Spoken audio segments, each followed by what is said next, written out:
बिस्मिल्लाहिर्रहमानिर्रहीम। अस्सलाम वालेकुम students, welcome back. Dear students, हमने ज़िल की बुक का चैप्टर नंबर 4 एलिमेंट्री फंक्शंस को स्टार्ट किया हुआ है, जिसमें हम आज कॉम्प्लेक्स लॉगरिथमिक फंक्शन को डिस्कस करेंगे। एज़ यू नो कि कैलकुलस में real logarithmic function natural log of x, इसका इन्वर्स होता है e की पावर x, ठीक है, एक्सपोनेंशियल फंक्शन। अब चूंकि हमने कॉम्प्लेक्स एक्सपोनेंशियल फंक्शन को डिस्कस किया था प्रीवियस लेक्चर में, सो अब हम इसके पैरेलल कॉम्प्लेक्स लॉगरिथमिक फंक्शन को डिस्कस करेंगे। फर्स्ट ऑफ ऑल हम इसकी डेफिनेशन को देखते हैं कि किसी भी नॉन ज़ीरो कॉम्प्लेक्स नंबर का लॉग किस तरह से डिफाइन किया जाता है। डेफिनेशन है इसकी, the multi valued function complex log of z defined by complex log of non-zero complex number is equal to natural log of modulus of z plus iota time general argument of z is called complex logarithm। Means के अगर आपने किसी भी non zero complex number z का अगर आपने complex log find करना है, तो उसके लिए आपने उस कॉम्प्लेक्स नंबर के मॉडुलस का नेचुरल लॉग लेना है प्लस आयोटा टाइम उसका जनरल आर्गूमेंट फाइंड करना है। ठीक है, तो किसी भी नॉन ज़ीरो कॉम्प्लेक्स नंबर का लॉग फाइंड करने के लिए आप इस डेफिनेशन को यूज़ करेंगे।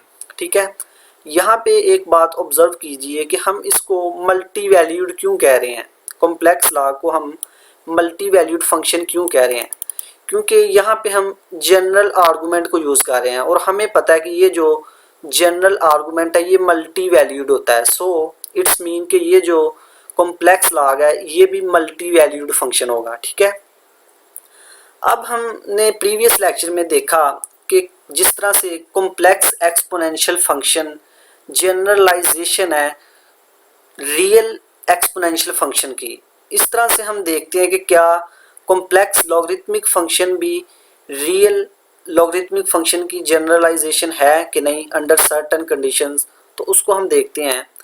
The complex logarithmic function log of z defined by 1 is equal to real logarithmic function natural log of x when z is real। Same condition है कि जिस तरह से complex exponential function real exponential function के equal हो जाता है जब हम z को रियल लेते हैं, तो सेम इसी तरह से complex logarithmic function natural log of z ये नेचुरल लॉग ऑफ x के इक्वल हो जाएगा जब हम z को रियल लेंगे। ठीक है, मीन्स के अगर z रियल हो तो z किसके इक्वल होगा, x प्लस 0 आयोटा के, और 1 गिव्स 1 क्या फिर हमारे पास आएगी natural log of z is equal to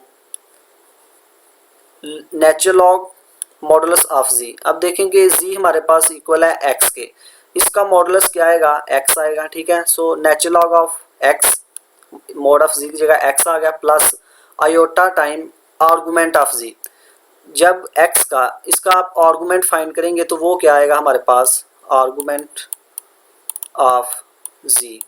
अब z आर्गूमेंट क्या होता है, tan inverse y over x। y हमारे पास 0 है और x है हमारे पास। ठीक है, तो tan इनवर्स 0, और tan इनवर्स कहाँ पे 0 होता है, 0 पे, क्योंकि हम z को रियल ले रहे हैं। ठीक है, यानी कि z की वैल्यू ये हो सकती हैं, तो अगर पॉइंट यहाँ पे है z को हम रियल ले रहे हैं तो यहाँ पे आर्गूमेंट 0 होगा। ठीक है, तो इसका मतलब है ये जो कॉम्प्लेक्स लॉग है ये रियल लॉग के इक्वल हो जाएगा जब हम z को रियल लेंगे। ठीक है, तो ये एक कंडीशन है कि कॉम्प्लेक्स लॉग जो है वो रियल लॉग के इक्वल हो जाता है जब हम z को रियल लें। सो वी कैन से कि कॉम्प्लेक्स लॉगरिथमिक फंक्शन जनरलाइजेशन है रियल लॉगरिथमिक फंक्शन की। ठीक है, नेक्स्ट है the complex logarithm can be use to find all solutions of the exponential equation when z is non zero complex number. इस तरह की हमारे पास जितनी भी एक्सपोनेंशियल इक्वेशंस होगी उनको सॉल्व करने के लिए, उनके सॉल्यूशंस निकालने के लिए हम कॉम्प्लेक्स लॉगरिथमिक फंक्शन को यूज़ करेंगे। अब हम इसकी एक एग्जांपल देखते हैं कि किस तरह से हम किसी भी एक्सपोनेंशियल इक्वेशन का सॉल्यूशन निकालते हैं by using complex logarithmic function. Find all solution to each of the following exponential equation. यहाँ पे दो हमारे पास एग्जाम्पल हैं, एक ये है ई की power W is equal to iota, और बी पार्ट है हमारे पास ई की पावर डब्ल्यू या ओमेगा कह सकते हैं is equal to 1 plus iota. ठीक है, ये हमारे पास दो एक्सपोनेंशियल इक्वेशंस हैं, हमने इनके सॉल्यूशंस निकालने हैं। ठीक है, तो ए पार्ट है ई की power W is equal to iota. अगर हम दोनों तरफ लॉग लें तो ओमेगा इक्वल आएगा नेचुरल लॉग ऑफ आयोटा, ठीक है, कॉम्प्लेक्स लॉग ऑफ आयोटा। अब ये बाय डेफिनेशन ये किसके इक्वल आएगा, लॉग कॉम्प्लेक्स लॉग ऑफ, इसको जी कंसीडर करें। ठीक है, तो ये इक्वल होगा नेचुरल लॉग मॉडुलस ऑफ जी, जी की जगह यहाँ पे आयोटा है, plus iota general argument of iota, इसको कहते हैं इक्वेशन नंबर 1। अब हम सबसे पहले इसकी वैल्यू निकाल लेते हैं। ठीक है, natural log of modulus of iota और जनरल आर्गुमेंट ऑफ आयोटा, इनकी वैल्यूज़ निकालते हैं और यहाँ पे हम पुट करेंगे।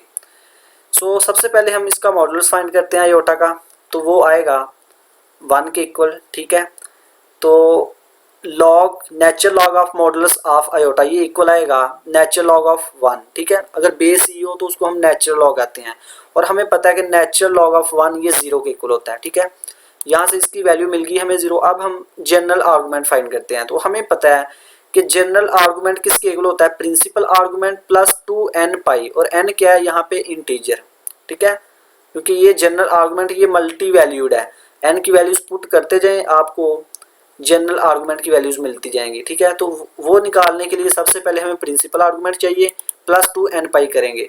तो प्रिंसिपल आर्गूमेंट ऑफ आयोटा क्या होगा, tan inverse y over x, y हमारे पास 1 है और x 0 है, तो यहाँ से tan inverse infinity, tan infinity होता है 90 पे। ठीक है, तो यहाँ से हमें ये प्रिंसिपल आर्गूमेंट मिला, इसकी वैल्यू यहाँ पे पुट करेंगे तो जनरल आर्गूमेंट आएगा pi over 2 plus 2n pi where n is integer. So ये जनरल आर्गूमेंट और log of modulus of iota, इनकी वैल्यूज़ को इक्वेशन नंबर 1 में पुट करेंगे तो हमारे पास आएगा ओमेगा इज इक्वल टू, यहाँ से आप देखेंगे जब यहाँ पे आप एलसीएम लेंगे तो एलसीएम आएगा इसका 2। ठीक है, तो यहाँ से आएगा पाई प्लस 4n पाई, तो यहाँ से ऊपर से आप पाई कॉमन लेंगे तो आएगा 4n प्लस 1 ओवर 2 पाई, और ये आयोटा साथ वैसे ही, और यहाँ पे n इंटीजर है। तो ये आपके पास तमाम पॉसिबल वैल्यूज़ आ गई ओमेगा की, जो कि इस इक्वेशन को सेटिस्फाई करेंगी। ठीक है, यहाँ पे आप n को अगर आप 0 लेंगे तो आपके पास पाई ओवर 2 आयोटा आएगा, अगर n को आप 1 ले रहे हैं तो 5 पाई ओवर 2 आयोटा आएगा, इस तरह से अगर -1 ले रहे हैं तो -3 पाई ओवर 2 आयोटा, इसी तरह से ये वैल्यूज़ आएंगी, और ये तमाम वैल्यूज़ इस इक्वेशन को सेटिस्फाई करेंगी। किसी एक वैल्यू को आप चेक भी कर सकते हैं, लेट्स से कि पाई ओवर 2 आयोटा ले रहे हैं। ठीक है, ओमेगा की जगह आप यहाँ पे पुट करें ई की पावर पाई ओवर 2 आयोटा। ठीक है, पाई ओवर 2 आयोटा, तो हमने देखना है कि क्या इसका आंसर आयोटा के इक्वल आता है कि नहीं। तो बाय आयलर आइडेंटिटीज को हम लिख सकते हैं ई की पावर आयोटा थीटा। ठीक है, इसको हम लिख सकते हैं कॉज पाई over 2 plus iota sine pi over 2। Cos 90 0 होता है, प्लस आयोटा, और साइन 90 1 होता है, तो इसका मतलब यहाँ से ये आयोटा आएगा इसका आंसर। सो आप देख सकते हैं कि इसका आंसर आयोटा है और राइट साइड पे भी आयोटा है, तो इसका मतलब ये जितनी भी वैल्यूज़ हैं ओमेगा की, ये तमाम वैल्यूज़ इस इक्वेशन को सेटिस्फाई करेंगी। तो इस तरह से आपने देखा कि एक हमारे पास एक्सपोनेंशियल इक्वेशन थी, इसके हमने सोल्यूशन फाइंड किए बाय यूजिंग कॉम्प्लेक्स लॉगरिथम। ठीक है, इसी तरह से बी पार्ट है ई की पावर ओमेगा या w is equal to 1 plus iota, तो दोनों तरफ लॉग अप्लाई करेंगे तो w इक्वल आएगा complex log of 1 plus iota. By definition ये किसके इक्वल आएगा, natural log of modulus of 1 plus iota time argument of 1 plus iota, इसको कहते हैं इक्वेशन नंबर 2। पहले हम इसका मॉडुलस निकालते हैं 1 प्लस आयोटा का, तो वो आएगा रियल पार्ट का स्क्वायर प्लस इमेजिनरी पार्ट का स्क्वायर होल का square root is equal to square root 2 आएगा। अब हमने इसका फाइंड करना है नेचुरल लॉग। ठीक है, log E modulus of 1 plus iota ये इक्वल होगा लॉग बेस ई, और ये 1 प्लस आयोटा का मॉड स्क्वायर रूट 2 था। अब स्क्वायर रूट 2 की पावर 1 ओवर 2 लिख सकते हैं, और ये लॉ की प्रॉपर्टी है कि पावर को हम पहले लिख सकते हैं। ठीक है, 1 over 2 natural log of 2 as it. अब हम जनरल आर्गूमेंट फाइंड करते हैं, तो वो हमें पता है किसके इक्वल होता है, प्रिंसिपल आर्गूमेंट प्लस 2n पाई। प्रिंसिपल आर्गूमेंट फाइंड करेंगे इसका, तो वो आएगा tan inverse y over x, y भी 1 और x भी 1, सो tan इनवर्स 1 45 पे होता है। तो यहाँ से हमारे पास जनरल आर्गूमेंट की वैल्यू मिल गई, ठीक है। यहाँ से जब आप एलसीएम लेंगे तो ये आएगा पाई प्लस 8n पाई, पाई को कॉमन लेंगे ऊपर से तो 8n+1 और 4 पाई एज इट बाहर जो कॉमन लिया हमने, ठीक है। इन दोनों की वैल्यूज़ को इक्वेशन 2 में पुट करेंगे तो आपके पास ओमेगा की ये वैल्यूज़ आएंगी, ठीक है। Each value of omega is a solution of given exponential equation, ठीक है। तो इस तरह से आपने देखा कि कॉम्प्लेक्स लॉगरिथमिक फंक्शन जो है वो एक्सपोनेंशियल इक्वेशन को सॉल्व करने के लिए यूज होते हैं। नेक्स्ट है algebraic properties of complex log. अब जिस तरह से कैलकुलस में रियल लॉग की प्रॉपर्टीज होती हैं, मींस के natural log of x1 into x2 ये इक्वल होता है natural log of x1 plus natural log of x2, ठीक है। दो नंबर्स के प्रोडक्ट का लॉग ये इक्वल होता है लॉग के सम के, ठीक है। इसी तरह से natural log of x1 over x2 ये इक्वल होता है natural log of x1 minus natural log of x2, ठीक है। ये रियल लॉगरिथमिक प्रॉपर्टीज़ हैं। सेम प्रॉपर्टीज़ कॉम्प्लेक्स के लिए भी होल्ड्स होंगी, ठीक है। अगर z1 z2 non zero complex number है और n कोई इंटीजर है तो इस केस में भी complex log of z1 z2 ये इक्वल होगा complex log of z1 plus complex log of z2। इसी तरह से सेकंड प्रॉपर्टी है complex log of z1 over z2 ये इक्वल होगा complex log of z1 minus complex log of z2। और third property है कॉम्प्लेक्स लॉग ऑफ z1 की power n, और ये पावर इसको पहले लिखेंगे हम, ठीक है, n times complex log of z1। तो ये जिस तरह से प्रॉपर्टीज़ कैलकुलस में थी रियल लॉग्स के लिए, इसी तरह से ये यहाँ पे भी कॉम्प्लेक्स लॉग के लिए भी होल्ड्स होती हैं। तो इनमें से एक प्रॉपर्टी को हम प्रूव कर लेते हैं, रिमेनिंग आप खुद कर सकते हैं। पहली प्रॉपर्टी है कि complex log of z1 z2 ये इक्वल होता है complex log of z1 plus complex log of z2। अब हमने लेट करते हैं कि z1 और z2 हमारे पास दो नॉन ज़ीरो कॉम्प्लेक्स नंबर हैं, ठीक है। से z1 is equal to x1 plus iota y1 और z2 को कहते हैं x2 प्लस आयोटा y2। अब हम लेफ्ट साइड इसकी कंसीडर करते हैं natural log of z1 into z2। अब बाय डेफिनेशन ये किसके इक्वल होगी, कॉम्प्लेक्स लॉग ऑफ, इसको अगर z लें तो ये इक्वल होगा natural log of modulus of z, ठीक है। z यहाँ पे z1 z2 है plus iota time argument of z। अब हमने ये पहले मॉडुलस की प्रॉपर्टी पढ़ी हुई है कि दो नंबर्स का प्रोडक्ट का मॉडुलस ये इक्वल होगा उनके इंडिविजुअल के मॉडुलस के, ठीक है। मींस के z1 z2 का मॉडुलस ये इक्वल होगा z1 का मॉडुलस इंटू z2 का मॉडुलस। इसी तरह से आर्गुमेंट ऑफ z1 z2 ये इक्वल होता है argument of z1 plus argument of z2। ये प्रॉपर्टीज़ हम चैप्टर नंबर 1 में डिस्कस कर चुके हैं, ठीक है। तो इनको हम यहाँ पे यूज़ करेंगे। So equation 1 becomes complex log of z1 z2 equal to natural log of, यहाँ पे अगर मॉड ऑफ z1 z2 है तो इसको हम लिख सकते हैं mod of z1 into mod of z2 plus iota argument of z1 z2, इसको हम सेपरेट करके लिख सकते हैं argument of z1 plus argument of z2। अब यहाँ से देखें कि अभी हमने देखा कि ये रियल लॉग की प्रॉपर्टी है कि लॉग ऑफ x1 x2 अगर हो तो इसको हम इस तरह से लिख सकते हैं log of x1 plus log of x2। अब चूंकि z1 कॉम्प्लेक्स नंबर था और इसका मॉडुलस हमेशा रियल नंबर आता है, ये हमने पहले बात की हुई है कि किसी भी कॉम्प्लेक्स नंबर का जो मॉडुलस है वो ऑलवेज रियल नंबर होगा, ठीक है। तो इसका मतलब है मॉडुलस ऑफ z1 जो है ये रियल नंबर है। So natural log of x1 mean इसको कह लें कि ये रियल नंबर है, ये भी रियल नंबर है। Natural log of x1 x2 इसको हम लिख सकते हैं natural log of x1 plus natural log of x2, ठीक है। इस तरह से प्लस यहाँ से iota into argument of z इसके साथ मल्टीप्लाई होगा प्लस आयोटा इसके साथ भी मल्टीप्लाई होगा। यहाँ से आप natural log of modulus of z1 plus इसको आप पहले लिखें iota into argument of z1 plus natural log of modulus of z2 plus iota argument of z2। अब ये देखें कि ये किसकी डेफिनेशन है, ये है कॉम्प्लेक्स लॉग ऑफ z1 की डेफिनेशन है, ठीक है। प्लस इसी तरह से ये जो डेफिनेशन है ये कॉम्प्लेक्स लॉग ऑफ z2 की डेफिनेशन बन रही है, ठीक है। तो यहाँ से आप देख सकते हैं कि लेफ़्ट साइड हमने ली थी और राइट साइड हमने बना दिया है। तो यहाँ से एक प्रॉपर्टी को हमने प्रूव किया है इसी तरह से आप सेकंड और थर्ड को प्रूव कर सकते हैं।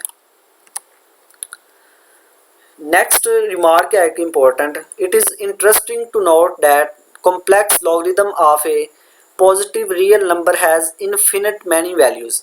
अभी हमने बात की कि जो कॉम्प्लेक्स लॉग है, नेचुरल लॉग ऑफ मीन्स कि ये कॉम्प्लेक्स लॉग ऑफ सी, ये मल्टी वैल्यूड होता है। ये क्यों मल्टी वैल्यूड होता है? क्योंकि ये in terms of general argument define किया जाता है और वो मल्टी वैल्यूड है। सो ये जो कॉम्प्लेक्स लॉग है ये भी मल्टी वैल्यूड होगा। जी को अगर आप यहाँ कुछ भी लें, कुछ भी आप ले सकते हैं, अगर जी को रियल नंबर ले रहे हैं या कॉम्प्लेक्स नंबर ले रहे हैं तो हमें जो इसकी वैल्यूज़ मिलेगी वो इनफिनिट मैनीज होंगी, ठीक है, क्योंकि हम जनरल आर्गूमेंट को यूज़ करते हैं। So complex log of positive real number has infinite many values. For example complex log of 5, ठीक है, यहाँ पे ये जो है is the set of values, ये आएंगी। ये किस तरह से आएंगी? Log of complex log of 5 को हम लिख सकते हैं नेचुरल लॉग, ठीक है, log base E modulus of 5 होगा plus iota argument of 5।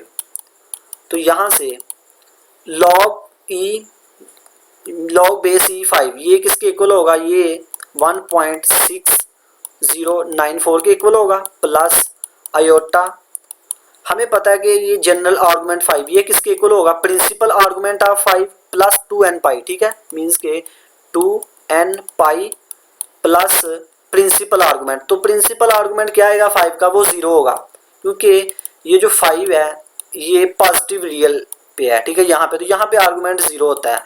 So principal argument 0 आएगा, 0 प्लस 2n पाई और ये आयोटा साथ वैसे ही। तो ये इस तरह से log 5 की ये वैल्यूज़ आएंगी। अगर आप n को यहाँ पे इंटीजर मतलब लें, n1 ले, 2 ले, 3 ले, तो हमारे पास नेचुरल log 5 की वैल्यूज़ आएंगी, ठीक है। सो हम कह सकते हैं कि जो कॉम्प्लेक्स लॉग है किसी भी रियल नंबर का या किसी भी कॉम्प्लेक्स नंबर का हैज़ इनफाइनाइट मैनी वैल्यूज़, ठीक है। Whereas real logarithm natural log of 5 has single value. Calculus में क्या होता है कि किसी भी रियल पॉजिटिव रियल नंबर का जो लॉग होता है, मीन्स कि नेचुरल लॉग ऑफ 5 कह लें, तो वो एक सिंगल वैल्यू होता है, सिंगल वैल्यूड है, ठीक है। और एक बात और ऑब्जर्व करें आप कि रियल लॉग जो है वो जस्ट पॉजिटिव रियल नंबर्स का डिफाइन किया जाता है सिर्फ, ठीक है, मीन्स के नेचुरल लॉग ऑफ 0 कैलकुलस में बात कर रहा हूँ, नेचुरल लॉग ऑफ 0 और नेचुरल लॉग ऑफ किसी भी नेगेटिव रियल नंबर का वो डिफाइन नहीं हो सकता, ठीक है, कैलकुलस में। लेकिन कॉम्प्लेक्स में क्या होगा कि कॉम्प्लेक्स में तमाम नॉन जीरो कॉम्प्लेक्स नंबर का लॉग डिफाइन किया जा सकता है, ठीक है। इवन कि आप अगर log complex log of -5 find करना चाहे तो वो भी आप फाइंड कर सकते हैं, ठीक है।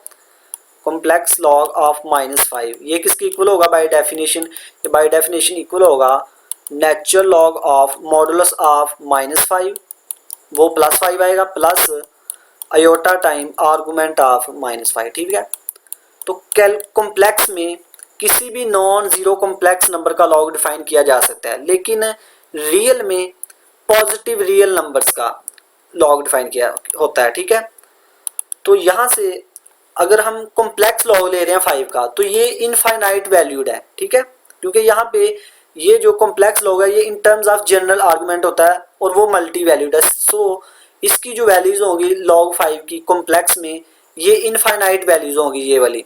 लेकिन अगर हम इसको अगर हम रियल में देखें, रियल लॉगरिथम की बात करें तो ये सिंगल वैल्यूड है और इसकी वैल्यू ये होगी, ठीक है, 1.6094। The unique value of complex log 5 corresponding to n is equal to 0 is same as the value of real logarithm। Means कि अगर आप यहाँ पे n को 0 लें तो कॉम्प्लेक्स लॉग की जो वैल्यू आ रही है वो सेम है जैसा कि रियल लॉगरिथम की वैल्यू है, ठीक है। तो यहाँ पे ये जो वैल्यू आई है, this value of complex logarithm is called principal value of complex logarithm. Means इसका क्या मतलब है कि आप देखें कि ये जो है ये कॉम्प्लेक्स लॉग की ये वैल्यूज हैं, ठीक है। ये किस तरह से आई? हमने यहाँ पे ये जनरल आर्गुमेंट को यूज किया। अगर हम यहाँ पे n को 0 लें, हमें पता है कि जनरल आर्गुमेंट ऑफ z किसके इक्वल होता है? Is equal to principal argument plus 2n pi. अगर हम n को यहाँ पे 0 लें तो उस केस में जनरल आर्गुमेंट इक्वल होगा प्रिंसिपल आर्गुमेंट के, ठीक है। तो n 0 लेने से जनरल आर्गुमेंट की जो वैल्यूज आएगी यहाँ पे पुट करने से, ठीक है, ठीक है, मतलब कि यहाँ पे n जीरो पुट करने से जो इसकी वैल्यूज का आंसर आएगा उस वैल्यू को हम कहेंगे principal value of complex logarithm, ठीक है। मतलब कि कॉम्प्लेक्स लॉग ऑफ जी ये इक्वल होता है natural log of modulus of z plus general argument of z, iota भी है यहाँ पे।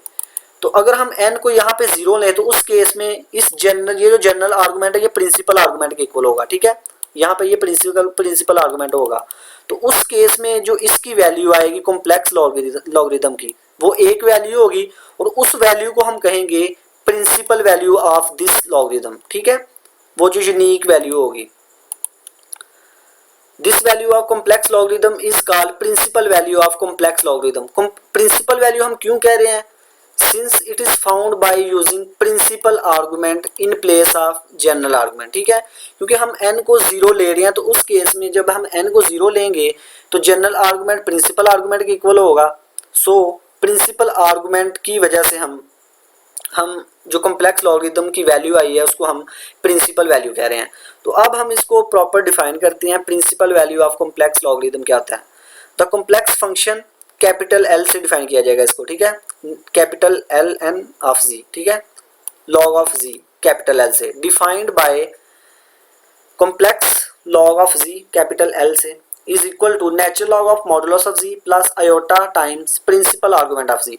डेफिनेशन दोनों की सेम है, कॉम्प्लेक्स लॉग और प्रिंसिपल लॉग की, बस इनमें डिफरेंस ये है कि कॉम्प्लेक्स लॉग में हम स्मॉल l से डिनोट करते हैं और यहाँ पे जनरल आर्गुमेंट लिया जाता है, जबकि principal value of complex log में या प्रिंसिपल लॉग में हम कैपिटल L से डिनोट करते हैं इसको और हम प्रिंसिपल आर्गुमेंट को यूज करते हैं, ठीक है। तो जब हमने प्रिंसिपल वैल्यू निकालनी होगी किसी भी कॉम्प्लेक्स लॉग की तो उसके लिए हम इस डेफिनेशन को यूज करेंगे, ठीक है। सो हम एग्जाम्पल को देखते हैं। Compute principal value of the complex logarithm, ये हमने फाइंड करना है कैपिटल Ln ऑफ z, ठीक है। z अगर ये हो हमारे पास, अगर z को हम 1 प्लस आयोटा लें या z को हम -2 लें। सो फर्स्ट पार्ट देखते हैं, for z is equal to iota. अब ये हम प्रिंसिपल वैल्यू फाइंड करनी है तो इसके लिए हमें log of modulus of z, यहाँ पे आयोटा है तो उसका मॉडुलस क्या होगा 1 और प्रिंसिपल आर्गुमेंट क्या आएगा इसका π/2, ठीक है, क्योंकि z ये है तो इसका आर्गुमेंट क्या होगा tan inverse principal argument tan inverse y/x, y 1 है और x 0 है तो यहाँ पे tan इनवर्स इन्फिनिटी आएगा, वो 90 पे होता है, ठीक है। तो इस तरह से principal value of complex log किसके इक्वल आएगी? Natural log of 1 plus π/2 iota, और हमें पता है नेचुरल लॉग ऑफ 1 0 होता है, सो प्रिंसिपल वैल्यू ये हमारे पास π/2 आयोटा आएगी। तो यहाँ से आप देख सकते हैं कि जो प्रिंसिपल लॉग है या principal value of complex logarithm है ये सिंगल वैल्यूड है, ठीक है, क्योंकि हम प्रिंसिपल आर्गुमेंट को यूज कर रहे हैं। इसी तरह से बी पार्ट है, z is equal to 1 plus iota, सबसे पहले इसका मॉडुलस लेंगे तो वो √2 आएगा और इसका जो प्रिंसिपल आर्गुमेंट है वो π/4 आएगा। इन वैल्यूज को यहाँ पे पुट करें, principal value of complex logarithm is equal to natural log of modulus of z, वो √2 है प्लस प्रिंसिपल आर्गुमेंट π/4 आयोटा। तो यहाँ से लॉग नेचुरल लॉग ऑफ √2 इसकी पावर 1/2 वो हम पहले लिख सकते हैं 1/2 लॉग ऑफ 2, ठीक है, natural log of 2। This can also be written as principal value of complex log is equal to 1/2 natural log of 2 plus π/4 iota. यहाँ से कैलकुलेटर पे आप इसकी वैल्यू चेक कर सकते हैं, ये अप्रोक्सीमेटली इक्वल होगी 0.3466 प्लस और π/4 को आप चेक करेंगे तो ये 0.7854 आयोटा की इक्वल आएगा, ठीक है। तो ये इस तरह से बी पार्ट था। सिमिलरली आप सी पार्ट को देख सकते हैं, जी अगर -2 है तो इसका मॉडुलस 2 होगा और इसका जो प्रिंसिपल आर्गुमेंट है वो पाई होगा। वो किस तरह से?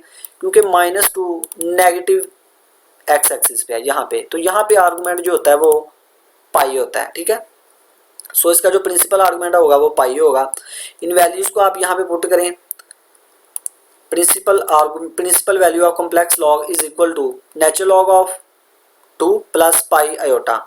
अब नेचुरल लॉग ऑफ 2 ये 0.6931 के इक्वल है प्लस और पाई की वैल्यू 3.1416 आयोटा एज इट, ठीक है। तो ये थी students principal value of complex log. Complex log और प्रिंसिपल कॉम्प्लेक्स लॉग में फ़र्क ये है कि जो कॉम्प्लेक्स लॉग है वो मल्टी वैल्यूड है, क्योंकि वहाँ पे हम जनरल आर्गूमेंट, ठीक है, in terms of general argument define किया जाता है कॉम्प्लेक्स लॉग को, सो वो मल्टी वैल्यूड है। लेकिन जो उसकी प्रिंसिपल वैल्यू या प्रिंसिपल लॉग है वो सिंगल वैल्यूड है, क्योंकि यहाँ पे हम प्रिंसिपल वैल्यू को यूज़ करते हैं और प्रिंसिपल वैल्यू जो होती है वो यूनिक होती है, ठीक है। नेक्स्ट है remark, principal value is principal value of complex log is 1 to 1, ठीक है। अभी हमने देखा कि जो प्रिंसिपल वैल्यू है वो यूनिक होती है, सो ये 1 to 1 है, ठीक है। और principal value of complex log is inverse of e की पावर z। जिस तरह से हमने देखा कि जो रियल लॉग है, ठीक है, नेचुरल लॉग x, इसका इनवर्स होता है e की पावर x। इसी तरह से ये जो प्रिंसिपल लॉग है ये इनवर्स है e की पावर z का इन दी फंडामेंटल रीजन, ठीक है। हमने प्रीवियस लेक्चर में देखा था कि e की पावर z जो है ये 1 to 1 नहीं है। 1 to 1 क्यों नहीं है? क्योंकि ये मल्टी वैल्यूड होता है, ठीक है। मीन्स कि अगर इसके इमेजेस सेम है तो प्री इमेजेस हो सकता है वो सेम ना हो, ठीक है, क्योंकि हमें पता है कि ये पीरियोडिक है। e की पावर z को अगर हम 0 लें तो इस पे ये वैल्यू 1 देता है। इसी तरह से e की पावर 2 पाई अयोटा पे भी इसकी वैल्यू 1 है। सो इमेजेस अगर इनकी सेम है लेकिन यहाँ पे प्री इमेजेस 0 और 2 पाई अयोटा ये सेम नहीं है, सो इसका मतलब है कि ये 1 1 नहीं है। लेकिन हमने देखा था कि जो इनफाइनाइट हॉरिजॉन्टल स्ट्रिप्स हैं वहाँ पे ये 1 1 होता है e की पावर z। सो हम उन रीजन को देख रहे हैं, ठीक है। उस रीजन में e की पावर z का जो इन्वर्स है वो ये कॉम्प्लेक्स लॉग होगा, ठीक है। ये प्रिंसिपल लॉग होगा उसका इन्वर्स, ठीक है, उस फंडामेंटल रीजन के अंदर। Since f of z is equal to complex log of z is a multi valued, ठीक है, ये अभी हम पहले बात की है कि ये मल्टी वैल्यूड है। The branch of complex log of z given by f1 is equal to principal log is continuous on this interval, ठीक है, कि ये जो नेचुरल लॉग ऑफ z है, ठीक है, कॉम्प्लेक्स लॉग ये मल्टी वैल्यूड होता है और इसकी ये जो ब्रांच हम कंसीडर कर रहे हैं ये कंटिन्यूस होगी इस इंटरवल में, इस डोमेन में, ठीक है, जहाँ पे z का मॉड ग्रेटर देन 0 हो और जो जनरल आर्गूमेंट है वो -पाई और पाई के दरमियान लाई कर रहा हो। तो इस डोमेन के अंदर इसकी जो ब्रांच है ये वाली ये कंटिन्यूस होती है और इस ब्रांच को हम कहते हैं principal branch of complex log, ठीक है। इस ब्रांच को हम कहते हैं प्रिंसिपल ब्रांच क्योंकि ये इस डोमेन में कंटिन्यूस होती है। अब हमारे पास एक थ्योरम है कि principal branch of complex logarithm वो क्या होती है, ये वाली, ठीक है। f1 is equal to capital NN of z, ठीक है, कॉम्प्लेक्स प्रिंसिपल लॉग, सॉरी, कि ये जो ब्रांच है कॉम्प्लेक्स लॉग की ये एनालिटिक है, ये हमने प्रूव करना है। और हमने ये प्रूव करना है कि इसका जो डेरिवेटिव है वो 1/z के इक्वल है। इस चीज़ को हमने प्रूव करना है। तो फर्स्ट पार्ट में हमने ये पहले प्रूव करना है कि ये जो principal branch f1 is equal to natural log of z, ठीक है, कैपिटल L के साथ प्रिंसिपल लॉग ऑफ z, ये एनालिटिक है। एनालिटिक होने के लिए हम क्या प्रूव करेंगे कि ये CR कंडीशन को सेटिस्फाई होती हैं इसमें, ठीक है, कि ये जो प्रिंसिपल ब्रांच हम ले रहे हैं, कंसीडर कर रहे हैं, ये CR इक्वेशन को सेटिस्फाई करता है। और देन हम प्रूव करेंगे कि इसका जो डेरिवेटिव है वो इसके इक्वल है, ठीक है। तो प्रूव इसका देखते हैं। The principal branch f1 of complex logarithm is defined by f1 is equal to principal log of z। और यहाँ पे कंडीशन क्या है कि mod of z greater than 0 होना चाहिए और जो जनरल आर्गूमेंट है इस z का वो -पाई और पाई के दरमियान होना चाहिए, ठीक है, ये रिस्ट्रिक्शन है। अब बाय डेफिनेशन ये किसके इक्वल होगा, principal value of complex log ये इक्वल होगी natural log of modulus of z plus iota into theta, ठीक है। थीटा यहाँ पे प्रिंसिपल आर्गूमेंट हम ले रहे हैं, ठीक है, प्रिंसिपल आर्गूमेंट को हम थीटा कह रहे हैं यहाँ पे। और यहाँ से हम लिख सकते हैं f1 is equal to natural log of r, क्योंकि हमें पता है कि मॉडुलस ऑफ z r के इक्वल होता है, ठीक है, ये हमने पहले डिस्कस किया है इन बातों को, प्लस अयोटा थीटा। यहाँ से हम कह सकते हैं इसको u ऑफ r थीटा इसके इक्वल है और v ऑफ r थीटा ये है, ठीक है। ये फंक्शन था तो ये इसका रियल पार्ट है और ये इमेजिनरी पार्ट है। ये हमने इसलिए किया क्योंकि हम सी आर इक्वेशन को चेक करना चाह रहे हैं। अब चूंकि ये जो फंक्शन के रियल और इमेजिनरी पार्ट है ये आर थीटा की फॉर्म है, पोलर फॉर्म में है, सो हम जो सी आर इक्वेशन है वो पोलर फॉर्म में यूज़ करेंगे। ठीक है, पोलर फॉर्म में हम चेक करेंगे कि क्या ये सी आर इक्वेशन को सेटिस्फाई कर रहे हैं। तो उसके लिए हमें पार्शियल यू और पार्शियल आर की वैल्यू चाहिए, वो 1/r आएगी। ठीक है, ये नेचुरल लॉग ऑफ आर है तो इसका डेरिवेटिव जब लेंगे विद रिस्पेक्ट टू आर तो 1/r आएगा। इसी तरह से u का with respect to theta partial derivative लेंगे तो वो 0 आएगा। v का विद रिस्पेक्ट टू r लेंगे तो वो 0 होगा, विद रिस्पेक्ट टू थीटा लेंगे तो 1 आएगा। अब इनको Kashi Riemann equation polar form में ये होती है, यहाँ पे पुट करेंगे तो ये सी आर इक्वेशन सेटिस्फाई होंगी। तो इसका मतलब है सी आर इक्वेशन सेटिस्फाई हो रही हैं, सो जो प्रिंसिपल ब्रांच थी वो एनालिटिक है। ठीक है, अब चूंकि ये एनालिटिक है तो इसका डेरिवेटिव फिर इसके इक्वल होगा। ठीक है, जिस तरह हमने कार्टेशियन फॉर्म में पढ़ा था कि अगर कोई फंक्शन एनालिटिक हो तो उसका डेरिवेटिव किसके इक्वल होता है, partial u over partial x plus iota partial v over partial x। ठीक है, ये हमने प्रीवियस लेक्चर में भी देखा था, इसको हमने यूज किया था। ठीक है, तो अब चूंकि हमने सी आर इक्वेशन को पोलर फॉर्म में देखा है तो वो C R equation polar form में सेटिस्फाई हो रही है, सो फंक्शन एनालिटिक है। तो फंक्शन का डेरिवेटिव हम निकाल सकते हैं इसको इस रिलेशन को यूज करके। ठीक है, ये हमने चैप्टर 3 में रिलेशन को पढ़ा हुआ है कि फंक्शन अगर एनालिटिक हो तो डेरिवेटिव यूज करने के लिए हम इस रिलेशन को यूज करते हैं कार्टेशियन फॉर्म में या पोलर फॉर्म में, ये रिलेशन होता है डेरिवेटिव फाइंड करने का। तो यहाँ पे आप वैल्यूज पुट करें, e की power minus iota theta as it, partial u over partial r की वैल्यू हमने फाइंड की है पीछे भी 1/r plus iota partial v over partial r की वैल्यू फाइंड की वो 0 थी।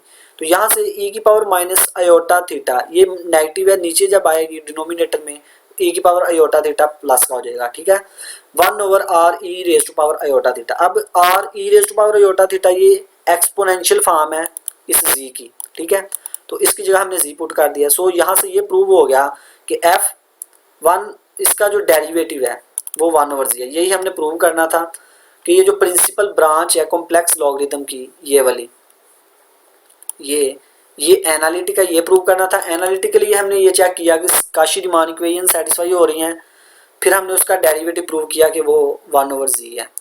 सो स्टूडेंट्स ये था आज का हमारा लेक्चर। आई होप कि आपको इसकी समझ आई होगी। अल्लाह हाफिज़।